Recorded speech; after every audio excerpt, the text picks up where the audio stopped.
Kabanata 5421. Bang, bang, bang. Ang sniper ay naging mas maliksi sa mas mahahabang bala. Tumalon si Harvey York sa isang silid sa ibabang palapag bago nagpadala ng isang pinto na lumilipad sa isang sipa. Nag-aabang ang sniper nang hintayin niyang sumilip si Harvey. Nagdilim agad ang mukha niya. Sa gilid ng kanyang mata, nakita niyang bumagsak ang pinto sa sahig sa ilalim niya. Gumawa na si Harvey ng blind spot para sa sarili niya. Bastos, paano siya magaling? Ang sniper ay nagpaplanong tumakas. Kung tutusin, dehado siya kung lumaban siya ng malapitan. Pero bago pa man siya makaakyat sa hagdan ay nagpakita na si Harvey nang siya ay sumipa. Ang sniper ay likas na ibinaba ang kanyang rifle, na sinusubukang ilihis ang sipa ni Harvey. Bang! Nahati ang rifle sa kalahati. Napaatras ang sniper nang itapon niya ang kanyang basag na rifle, pagkatapos ay bumunot ng revolver at itinutok ang bariles kay Harvey. Huminto si Harvey sa kanyang kinatatayuan bago pumalakpak ng mga kamay na may kakaibang tingin. American ka? Tanong niya. Pinadala ka ba ni Karina Joyner dito? Ibinaba ng sniper ang kanyang katawan nang hindi sumasagot, handang gamitin ang lahat ng kanyang lakas. Walang sagot. Matigas ang ulo na lalaki. Napangiti si Harvey. Tapos, may ilan akong lalaki na magaling sa interogasyon. Magsasalita ka kapag hinigas kita sa kanila. Humakbang si Harvey bago humarap sa mismong sniper. Agad na nagbago ang ekspresyon ng sniper nang hilahin niya ang gatilyo. 6 na bala ang diretsyong lumipad, ngunit walang kahirap-hirap na nailigan ni Harvey. Anak ng tinapa. Nagmura ang sniper matapos makita ang paningin. Napabuntong hininga si Harvey. Hindi ba pwedeng iba na lang ang sasabihin mo?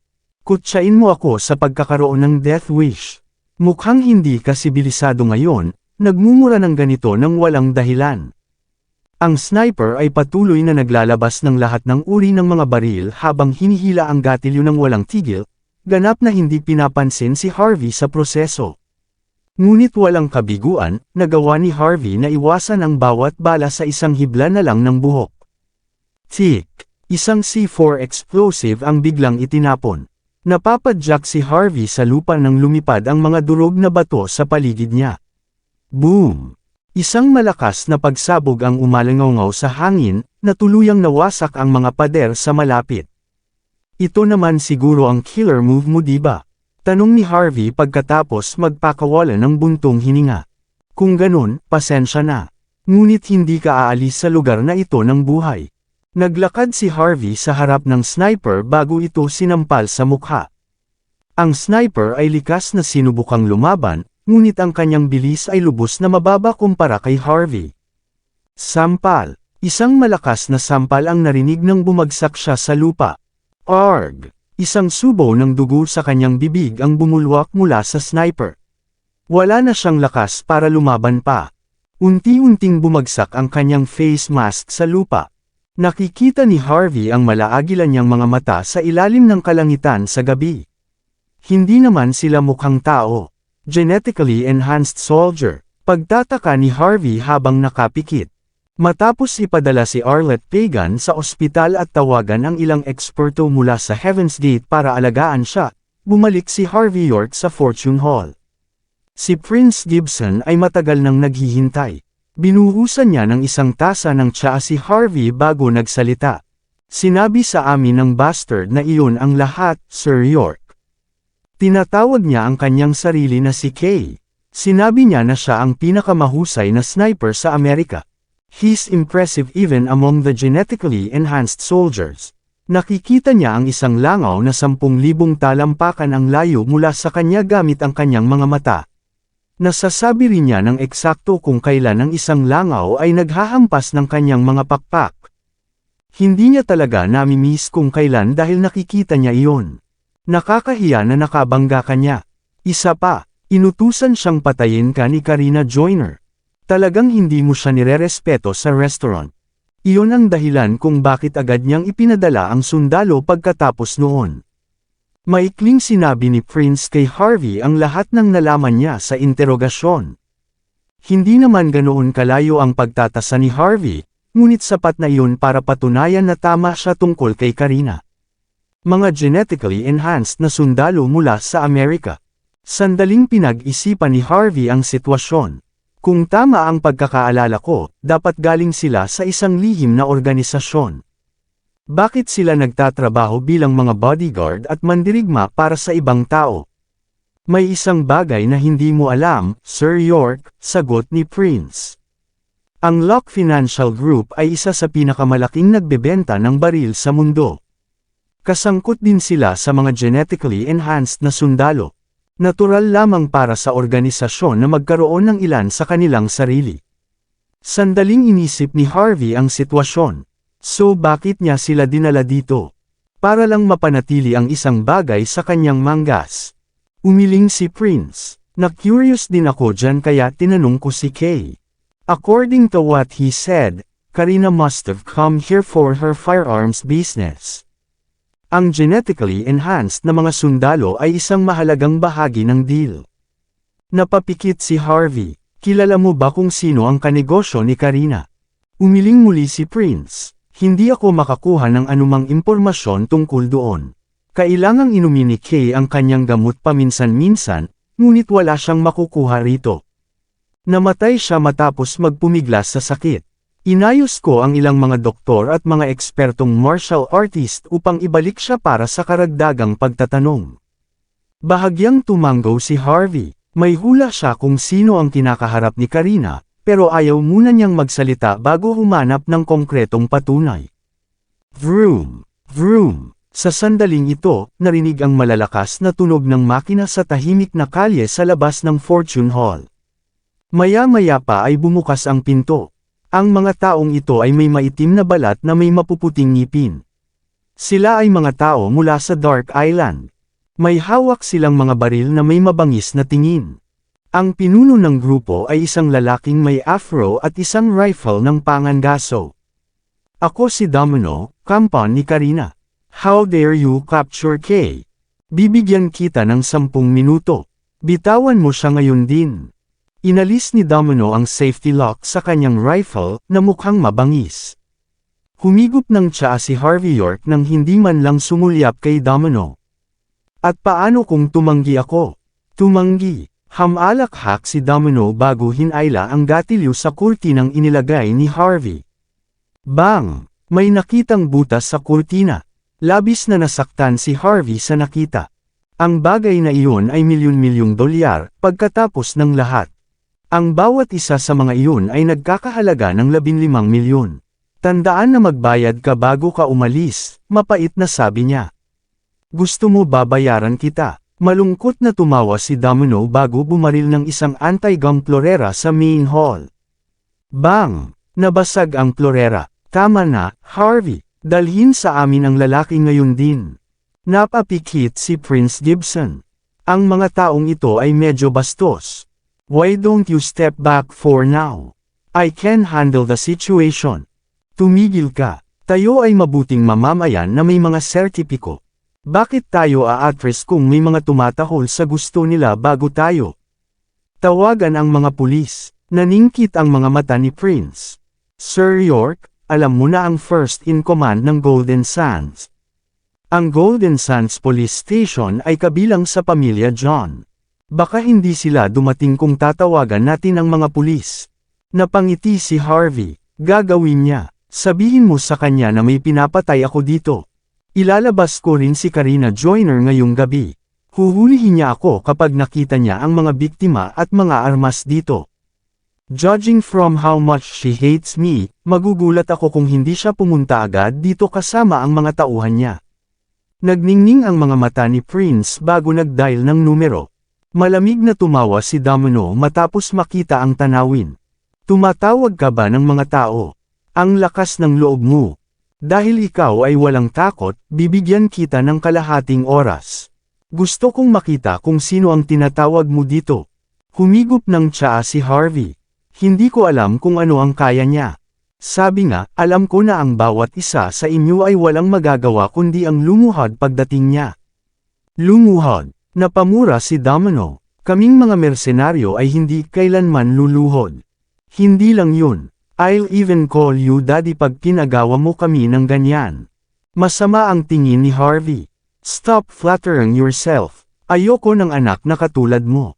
Sa tingin mo ba ay karapat-dapat ka rin? Galit na galit si Domino matapos marinig ang sinabi ni Harvey. Humakbang siya bago inilagay ang barriles ng kanyang rifle sa ulo ni Harvey. I dare you to repeat that, bastard ka. Casual na tumayo si Harvey bago tinakpan ng tisyo ang kamay, saka tinapik ang mukha ni Domino.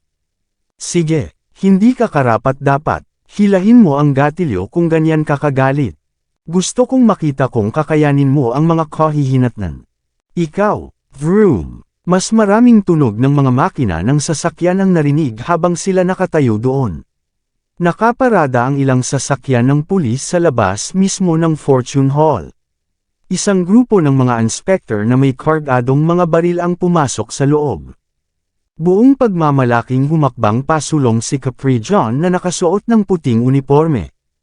Tumigil ka, bulalas niya bago pa man tumingin sa nangyayari. Bastos ka, hindi mo ba alam na ito ay Golden Sands? Ang karumal-dumal na iyon, si Soren Braff, hindi ba ang first in command ng police station ngayon, alam mo ba? Ako ay walang iba kundi patas at makatarungan. Kahit na ang hari ay hindi makakakuha ng pass para sa paggawa ng isang krimen. Kung papatay ka gamit ang mga baril, ikaw. Biglang napatigil sa pagsasalita si Capri. Nakita niyang si Harvey York ang tinutumbok ng baril. Si Harvey ay nakagawa ng pagpatay. Hamuli sa kanya. Hindi ito ang kaso sa lahat. Natigilan si Domino na may ekspresyon ng hindi makapaniwala. Sinabi sa kanya ni Karina Joyner na hindi makisangkot ang gobyerno kahit na masunog ang Fortune Hall. Bakit nagpakita ang mga pulis noon? Kahit na ang unang in-command ay dumating sa lahat ng mga tao. Walang ideya si Domino kung paano magre-react sa sitwasyon. Oh, hindi ba ito ang fair at first in command lang ng Golden Sands Police Station, Director Capri? Isang matamis na ngiti ang ibinigay ni Harvey. Ang mga taong ito mula sa Dark Island ay pumasok sa lugar na ito. Hindi lang nila sinira ang gamit ko. Tinakot pa nila akong papatayin. Kung hindi dahil sa perfect timing mo. Patay na sana ako ngayon. Kailangan mo akong tulungan dito. Friends, itala ang lahat. Kailangan nating itala ang mga kabayanihan ng first in command. Siguraduhin i-upload ito para makita ng lahat. Huwag kang mag-alala, Director Capri. Sisiguraduhin kung malaki ang gagantimpala mo para dito. Nakaisip na rin ako ng headline para sa iyo. Naglilingkod si Director Capri sa mga tao ng buong lakas. Isang tunay na simbolo ng hustisya. Kumukulo sa galit si Capri matapos marinig ang matuwid na salita ni Harvey. Sinama niya ng tingin si Harvey, na para bang lalamunan niya ito ng buo. Ang bastos na ito, ginagamit niya ako para durugan yung iba. Natukso siyang barilin ng husto si Harvey noon. Ngunit matapos makita si Prince na near-record ang buong sitwasyon, wala siyang choice kundi huminga ng malalim para e-compose ang sarili. Nagkatinginan ang ibang mga inspector. Lahat sila ay pinagkakatiwala ang mga subordinate ni Capri. Na ipaalam na sa kanila noon pa man. Kung may pinatay talaga si Harvey, lulumpiyuan muna siya bago tanungin. Pero ngayon, ang lahat ng ito ay isang hindi pagkakaunawaan. Natauhan si Domino, sinulyapan niya si Capri bago siya nagpanik. Mga tauhan kami ni Miss Karina, Director Capri. Inutusan niya kaming pumunta dito. Pakiusap, gawing mas madali ang mga bagay para sa amin. Tiyak na tatandaan ni Miss Karina na suklian ng pabor. Naturally, kahit na ang mga mabangis na lalaki mula sa Dark Island ay alam na hindi lumaban sa mga pulis sa mga hangganan ng ibang tao. Maraming salamat sa lahat ng sumusubaybay. Please subscribe and follow my YouTube and Facebook channel, Filipino Novel. Maraming salamat po. Kabanata 5425. Isang hindi pagkakaunawaan. Nagpakita ng curious na tingin si Harvey York. Kilala mo ba ang mga taong ito, Director Capri? Kung tama ang pagkakaalala ko, kung walang legal na dokumento, ito at isang malaking krimen ang pagkakaroon ng baril. Ang mga tao ay maaaring papatayin o itatapon sa likod ng mga rehas sa natitirang bahagi ng kanilang buhay. Ang mga nakikipagsabuatan sa mga taong ito ay makakakuha din ng parehong pangungusap. Sa iyong talino, sigurado akong hindi ka makikipagtulungan sa mga taong ganito, di ba? Or are you saying despite the front of a saint that you're putting up? You're actually scared of a bunch of outsiders. Baka nagkakaroon ka pa ng karumal-dumal na deal sa superior nila. Pagkatapos, sinulyapan ni Harvey si Prince Gibson. Nakuha mo lahat. Kung hindi, uulitin ko lahat mamaya. Napangiti si Prince. Don't worry, Sir York. Handa na rin akong i-upload lahat. Kung may mangyari, ang footage ay nasa online anumang oras. Tumango si Harvey. Mabuti naman. Bilang mga mamamayang masunurin sa batas, sigurado akong mauunawaan ng direktor ang paggamit ng mga ganitong pamamaraan para protektahan ang ating sarili. At bilang direktor, tiyak na hindi rin siya lalabag sa batas. Hindi natin siya pababayaan pag ganito. Halika, dalhan mo si direktor ng tsaa. Let's all enjoy her enforcement the law. Tumakbo palabas si Castile Foster matapos marinig ang sinabi ni Harvey. Naglagay siya ng isang tasa ng tsaa sa mesa, pagkatapos ay umupo sa isang bench na may mga merienda upang panuurin ang palabas. Harvey, ikaw, nagalit si Capri John. Hindi niya inaasahan na lolokohin siya ng ganito ni Harvey. Nag-iba rin ang ekspresyon ni Domino. Hindi niya maintindihan ang sinabi ngunit alam niyang nasa adobo rin siya. We're not from the country. We have diplomatic immunity. Mabilis niyang bulalas nang ibaba niya ang kanyang baril. Ang lahat ng ito ay isang hindi pagkakaunawaan. Diplomatic immunity. Isang hindi pagkakaunawaan. Kumunot ang noo ni Harvey. American ka ba? Hindi, sagot ni Domino. Hindi. Kung ganoon, Islander ka ba? Hindi. Hindi rin kayo. Humakbang si Harvey bago sinampal si Domino. Sinasabi mo na mayroon kang diplomatic immunity kahit na hindi ka mula sa alinman sa mga bansang iyon. How dare you tell me na ang lahat ng ito ay isang hindi pagkakaunawaan? Ikaw ay tumatakbo sa iyong bibig sa iyong baril sa kamay, handang gumawa ng pagpatay. Sa tingin mo ba easy target lang kami sayo? Director Capri, alam kong bawal kang kumilos sa publiko bilang first in command. No matter, gagawin ko yun para sayo. Sampal, itinapat ni Harvey ang likod ng palad niya kay Domino. How dare you bring your firearms to this country? You deserve death. Sampal, hindi ka lang lumuluhod kay Director Capri, pero sinusubukan mo rin siyang e-frame. Sampal, how dare you talk to her about diplomatic immunity? Sino ang nagbigay sa'yo ng karapatan? Si Harvey York ay patuloy na sinasampal si Domino bago si Capri John hanggang sa punto kung saan siya natitisad pabalik.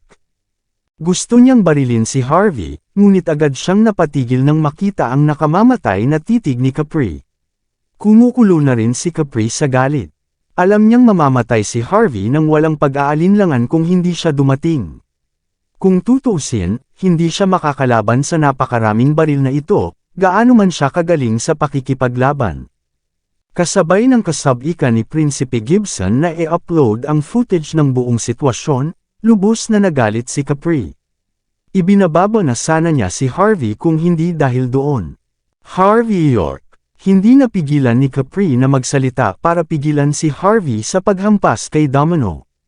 Kung tutusin, alam niya kung anong klaseng tao si Karina Joyner.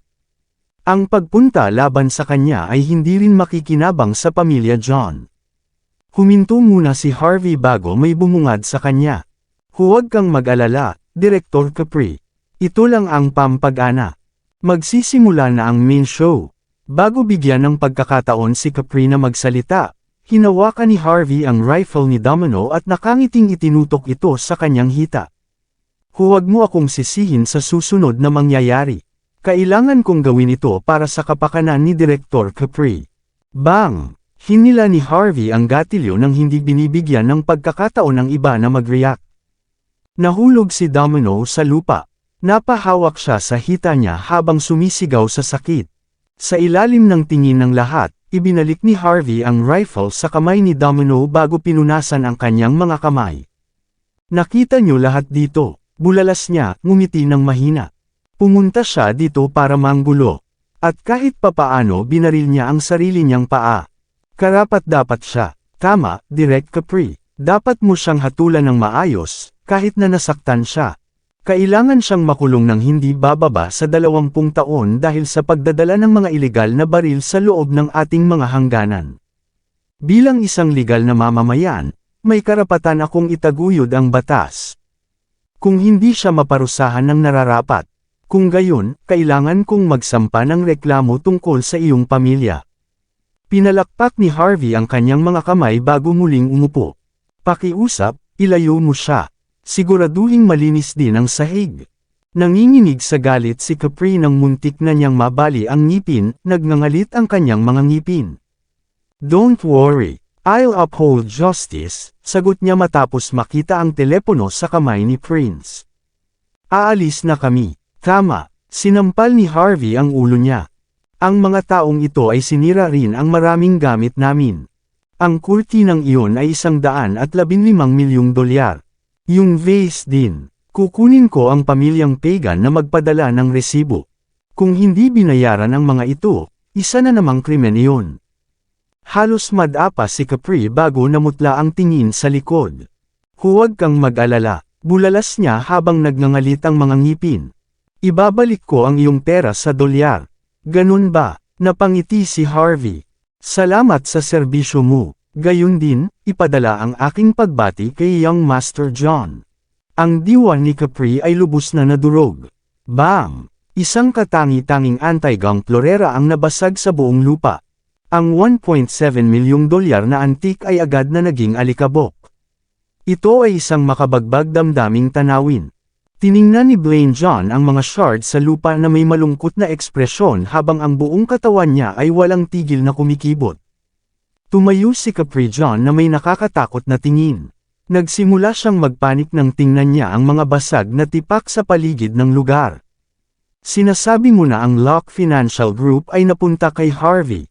At dahil sa pagdating mo, hindi lamang nagawa ni Harvey na manatiling hindi nasaktan, kailangan din nating pigilan ang mga taong iyon. Kailangan pa nating ipaalam sa kanila na magbayad ng $300 milyong bilang kabayaran sa bastos na iyon.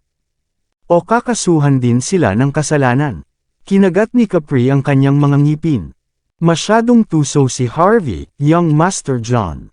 Alam niya na ito ay isang mahalagang oras para sa pagtaas ng head sa kapangyarihan, at hindi natin hahayaan ang anumang mga iskandalo na mangyari sa loob ng pamilya. Huwag kang mag-alala, tuturuan ko siya ng leksyon kapag natapos na ang inaugurasyon. Tuturuan mo ba siya ng leksyon? Ilang hakbang pasulong si Blaine bago itinaas ang panga ni Capri. Sa tingin mo ba ay may karapatan kang matalo si Harvey? Hindi man lang natin siya nagawang patamaan sa ating maayos na mga plano.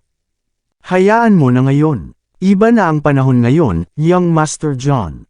Kapag ang head ay umangat sa kapangyarihan, magkakaroon tayo ng ganap na kontrol sa buong lungsod. Kapag nangyari iyon, mayroon tayong daan-daang paraan para harapin si Harvey. Isang tawa ang pinakawalan ni Blaine. We'll end things here. I have the final say about if we will deal with Harvey, not you. Bayaran si Harvey ng pera mula sa aking personal treasury. Siguraduhing alam din ito ni Karina Joyner. Kung tutuusin, ito ang paninindigan ng pamilya John. Natigilan si Capri. Babayaran natin ang pera, ngunit, hindi mo ba ako naiintindihan? Focus lang sa inauguration ceremony. Isasantabi muna natin ang lahat. Malalaman ni Harvey na ang pera ko ay hindi ganoon kadaling kitain sa lalong madaling panahon. Halos sabay-sabay, sa loob ng American Embassy. Ang lugar ay napakaluwang, na may 12 Gothic-style na gusali na nakakalat sa lahat ng dako. Ligtas na sabihin na ang American Embassy ay itinatag lamang pagkatapos maingat na pumili ng partikular na lupain. Maraming gwardya na nakakamuflage na uniforme ang gumagala sa paligid ng villa.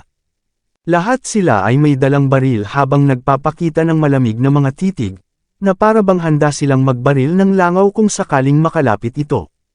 Ito ay isa sa mga kuta ng Locke Financial Group sa bansa H. Sa pinakamataas na bahagi ng villa, may balkonaheng nakaharap mismo sa Rio River. Isang blonde na babae na may magandang figure na nakabikini ang nakahiga sa kanyang lounge chair. Humigop siya ng kanyang 1,982 lafite wine bago inikot ang baso sa paligid. Ang tanawin ay lubhang nakatutukso, ngunit ang mga tao sa paligid ay hindi man lang manggahas na sumulyap sa kabila ng kanilang mabilis na paghinga. Alam nila na wala silang karapatang pagmasdan ng gayong Diyos ang isang babae. Siya ay walang iba kundi ang isang ganap na hindi iginagalang ni Harvey York sa publiko, si Karina Joyner. Sa likod niya, may isang taga-isla na maputi ang mukha. Si Ibuki Masato, ang kasalukuyang taong namamahala sa pamilya Tsuchimikado. Pinipigilan ng mga Islanders ang kanilang mga sarili matapos makaranas ng malaking pagkatalo laban kay Harvey. Parang nakalimutan na nila ang buong pangyayari. Walang umasa na si Ibuki ay magpapakita man lang kasama si Karina. Pagkatapos ng lahat, ito ay natural lamang. 70 taon na ang nakalilipas, ang mga taga-isla ay naging mga alipors para sa mga Amerikano pagkatapos nilang gumamit ng sandatang nuclear sa bansang isla. Kahit anong klaseng royal family mayroon ang island nations, wala silang choice kundi lumuhad sa harapan ng Amerika. Sabi nga, parang iba si Ibuki kumpara sa iba pang Islanders. Matapang niyang tinitigan si Karina, na para bang lalamunan niya ito ng buo. Bakit ka pumunta dito ngayong gabi, young Master Ibuki? Casual na nagsalin si Karina ng isang baso ng alak kay Ibuki bago ngumiti ng mahina. Dumating ako na may dalang magandang balita. Magandang balita. Kinagat ni Karina ang kanyang mga labi habang malamig na nakatitig. Isa lang ang gusto kong malaman, kung patay na ba si Harvey o hindi. Nagpadala ako ng napakarami sa aking genetically enhanced na mga sundalo. Siguradong patay na siya sa puntong ito. Pinutol ni Karina ang kanyang baso sa kalahati. Mga genetically enhanced na sundalo. Ngumiti si Ibuki. Sa pagkakaalam ko, parang hindi man lang nakagawa ang mga sundalo mo. Nadetain na sila ng mga pulis bago sila makagawa ng kilos. Humiling pa nga si Harvey ng $300 milyong bilang kabayaran, kung hindi, ang iyong mga sundalo ay ikukulong sa buong buhay nila. Upang aliwin si Harvey, kinuha ni Blaine ang pera sa kanyang treasury at binayaran ang presyo. Ibinaba ni Ibuki ang kanyang telepono. Naturally, siya ay nakatanggap ng unang kamay na impormasyon sa pamamagitan ng kanyang mga mapagkukunan. Ano, natigilan si Karina bago umupo ng tuwid. Baliw ba si Blaine? Hindi ba niya alam na nandito lang tayo para suportahan ang pamilya John? I got my men to teach Harvey a lesson, but he's protecting him now. Kalaban ba niya tayo o ano? Nakakatakot na tingin ang ipinakita ni Karina. Siya ay prangka, hindi niya gusto ang palihim na gumagawa ng mga bagay. Dati nang nabigo si Kay sa kanyang trabaho sa pagpatay kay Harvey. Nagpasya siyang magpadala ng isang malaking bilang ng mga genetically enhanced na sundalo upang harapin siya pagkatapos nito, ngunit pinigil na sila ng pulisya. Ito ay katawa-tawa lamang. Sa isip ni Karina, walang magagawa si Harvey kundi mamatay sa kanyang mga sundalo, gaano man siya kahanga-hanga. At gayon paman, isang aksidente ang nangyari. Isang mahinang ngiti ang ipinakita ni Ibuki Masato. Miss Karina, hindi naman sa sinusubukan ni Blaine na labanan tayo. Pinaplano ni Harvey York na i-upload ang footage ng buong insidente online. Walang ibang pagpipilian ng pamilya John. Ang sabi, medyo limitado si Harvey kahit gaano siya kahanga-hanga. Kung gusto mo ang ulo niya, handa akong maging serbisyo mo. Tama, itinaas ni Karina ang panga ni Ibuki gamit ang kanyang daliri bago bahagyang hinawakan ang pisngi nito gamit ang kanyang mga labi. Pagbibigyan kita kahit anong hiling mo. Ito ang gusto mo, hindi ba? Sa susunod na araw, pagkatapos na makitungo sa Locke Financial Group at makakuha ng $300 milyong bilang kabayaran. Sa loob ng gusali ng pamilya Patel, ang Patel Foundation. Ito ang punong tanggapan ng lahat ng negosyo ng pamilya Patel. At kasalukuyan ding pinagtatrabahuan ni Kyrie Patel. Ang kanyang opisina ay puno ng eleganteng puting marmol. Ang ilang mga dilaw na bulaklak na peras na kahoy na rack ay inilagay sa mga sulok ng mga dingding, na puno ng lahat ng uri ng napakahalagang mga antigo. Maging ang ilan sa mga antik na sinasabing nawala na sa panahon ay nakadisplay din dito. Naka-cross arms si Kyrie habang nakatingin sa Indigo Mountain sa pamamagitan ng kanyang higanteng salamin na bintana. She was showing a gloomy expression. Hindi niya inaasahan na gagamitin talaga ni Wesley Wright ang awtoridad ng kanyang pamilya para sugpuin ang pamilya Patel. Hindi lang nito nilalabag ang mga alituntunin na matagal nang ginawa ni Big Boss, kundi tahasan din niyang hinahamon ang 5 nakatagong pamilya. Nang tanggihan ni Kyrie ang kanyang mga ginagawa, agad na natagpuan ang mga isyu na may kaugnayan sa buwis sa hindi bababa sa 20 negosyo ng pamilya Patel. Nagpasya ang mga manggagawa mula sa hindi bababa sa 100 negosyo na magwelga at mag-riot, na naging dahilan upang matigil ang lahat ng plano sa produksyon. Ang mga customer sa lahat ng dako ay agad na nagtatanong tungkol sa sitwasyon pagkatapos. Maging ang mga presyo ng stock ng mga negosyo ay na-short selling sa isang umaga. Bumagsak ang 1/4 ng market value ng mga negosyo sa loob lamang ng kalahating oras. Parang nagkataon lang, walang patunay na nagtuturo sa sinumang naglalaro ng madumi. Ngunit alam ni Kyrie na maliban sa paggamit ni Wesley sa kanyang mga koneksyon at suporta ni Emery Wright, kahit si Blaine John ay hindi makakagawa ng isang bagay na tulad nito sa napakaikling panahon. Ang pamilya Wright ang pinuno ng nangungunang 10 pamilya. Hindi lang palabas ang pamilya ni Big Boss. Siya ay isang tapat at masigasig na tao, ngunit maraming mga tao na may lihim na motibo ay karaniwang nakasandal kay Emery. Natural na gagawin ng mga taong iyon ang utos ni Emery kung kinakailangan niya. Dahil dito, natural lang sa Golden Sands na matakot. Maraming elder ang tumawag kay Kyrie, na humihiling sa kanya na tanggapin ang proposal ni Wesley. Wala silang pakialam kahit niloloko lang siya nito. Nakakahiya na hindi tatanggapin ni Kyrie ang mga ganitong kondisyon. Ang bastos na ito. Binuksan ni Kyrie ang kanyang telepono bago sumama ang ekspresyon ng mukha niya nang makitang bumaba ng halos 30 puntos pa ang stock price ng kanyang korporasyon. Patuloy niyang tinapik ang kanyang bintana, nag-iisip kung dapat niyang bilhin muli ang mga shares ng mas maraming pera.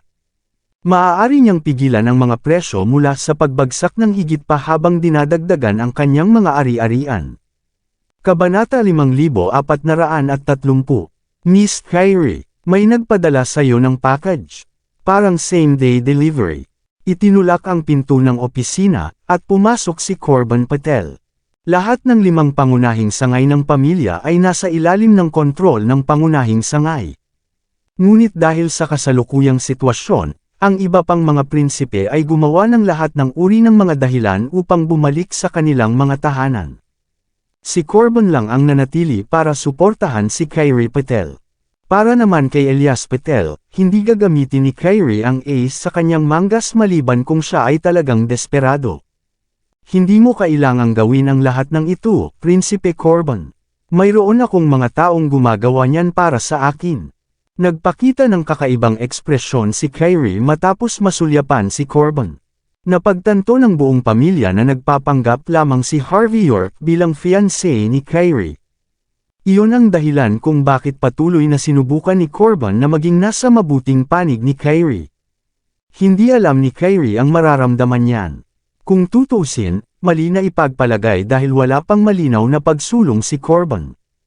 Ako ang Vice CEO dito. Sa huli, nandito ako para suportahan ka. Mag-aalala ako kung hahayaan ko ang ibang tao na gawin ang trabaho. Halika, pagbuksan kita. Matikas na ngumiti si Corbin bago naglabas ng kutsilyo para buksan ang pakete. Isa itong bonggang kristal na kahon na may malamig na pakiramdam, na parang may yelo sa loob. Na-curious si Corbin sa mga laman sa loob pero pinigilan niya ang sarili nang ilagay niya ang kahon sa mesa. Ngumiti naman si Kyrie kay Corbin bago binuksan ang takip ng box. Agad na nawala ng kulay ang mukha niya nang makita ang nasa loob. Ano ito? Kusang tumingin si Corbin bago dumilim ang kanyang mukha. May ice bag na may bangkay ng aso sa loob. Namatay ito ng mapayapa, ngunit malinaw, mayroong nalalabi na kahawig ng tsokolate. Dapat ay pinatay ito sa pamamagitan ng pagpapakain ng tsokolate. Umatras si Kyrie na may nakakakilabot na ekspresyon habang mabilis siyang huminga. Right when Corbin was about to say something, biglang nag-vibrate ang phone ni Kyrie. Likas na naon ni Kyrie ang speaker nang marinig ang mahinang tawa. "Hello, Miss Kyrie. Hindi ko inaasahan na magkakaroon pa tayo ng pagkakataong mag-usap muli. Dapat ay sabik kang malaman kung paano ko nakuha ang regalo para sa iyo." Umaalingaw mula sa kabilang bahagi ng telepono ang mayabang na boses ni Wesley. "Nabalitaan ko na nag-ampun ka ng asong gala habang nasa unibersidad. Pagkatapos ng iyong graduation, ibinigay mo ang aso sa iyong kaklase at hiniling na alagaan niya ito. Binabayaran mo rin siya ng $1,400 buwan-buwan para dito. Pero, ang kaklase mo ay medyo pipi at matako.